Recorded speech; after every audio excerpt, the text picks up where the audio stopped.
Hey everyone, welcome back to Garnock Reviews, where today we're checking out a 2001 Camano 31.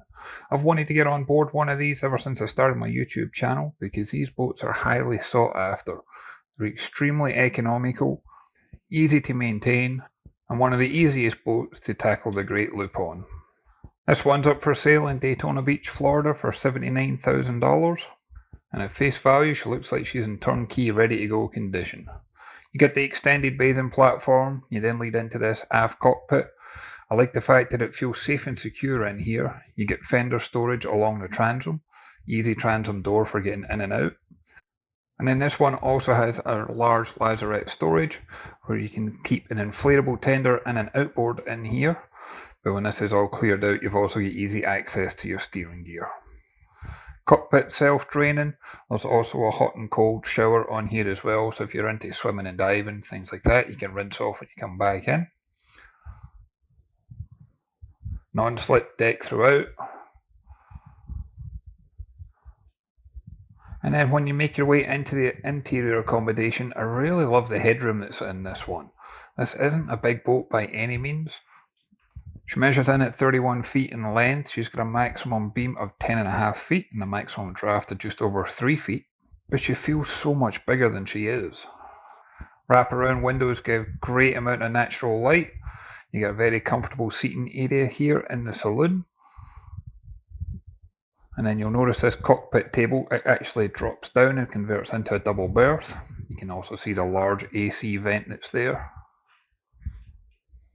This has got a 12,000 BTU reverse cycle air conditioning and raw water pump.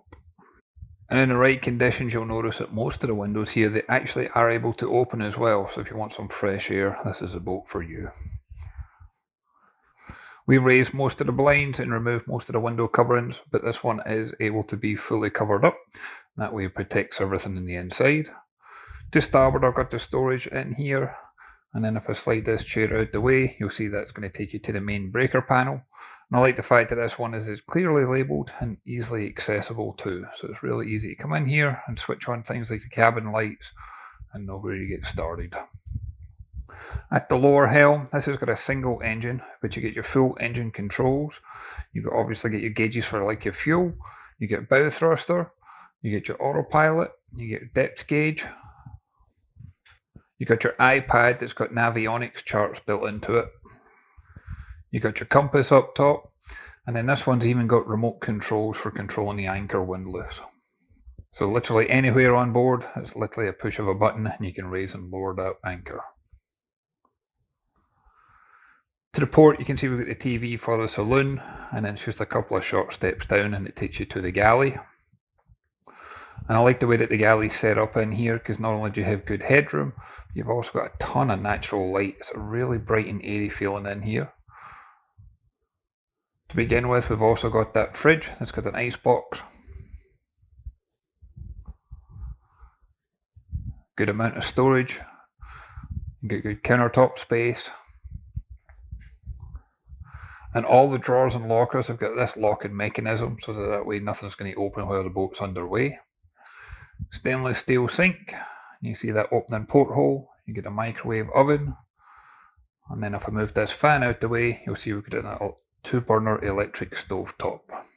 It was literally over 100 degrees according to my car when I get back in after filming, so I appreciate having the air conditioning and also having those fans on board. And I like the fact that a lot of the doors on here have got that ventilation so that way you get air circulating, you don't have that mouldy damp smell on board. Moving forward, that's where you're going to find the accommodation, and you can have this as a V berth or you can keep the infill and turn it into a double berth. You get opening portholes to either side, again for light and ventilation.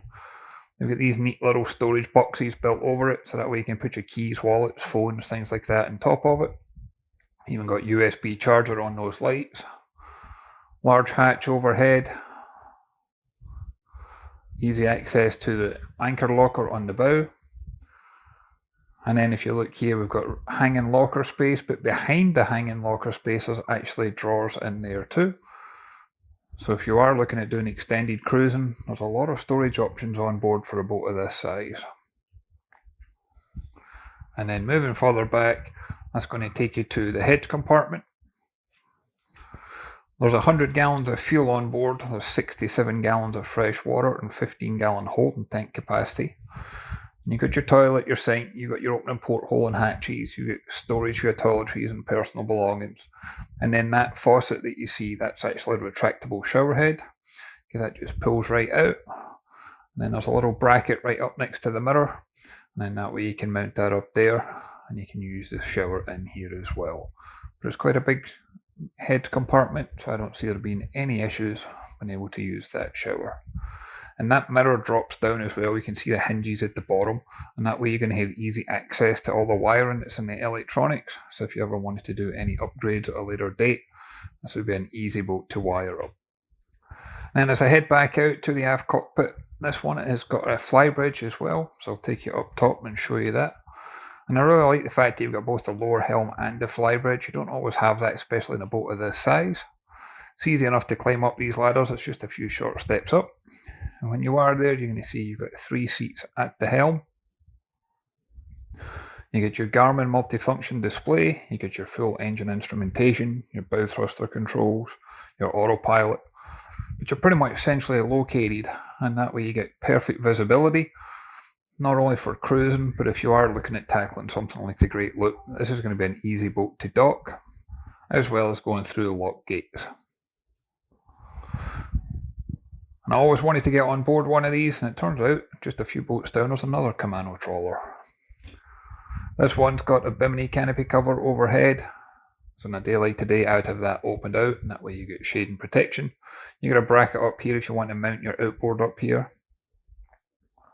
Plenty of deck space up here as well. And then finally I'll take you back down and show you the engine. So this is powered by a Volvo TAMD41P. It's a 200 horsepower diesel engine. It's got around 1500 hours on the clock. Cruising speed's 11 knots, maximum speed's around 14 knots. And I did a couple of quick searches while I was making this video. And you should be looking somewhere in the region of 350 mile range at 12 knots. And it's supposed to get around 1.5 gallons per hour at 8 knots.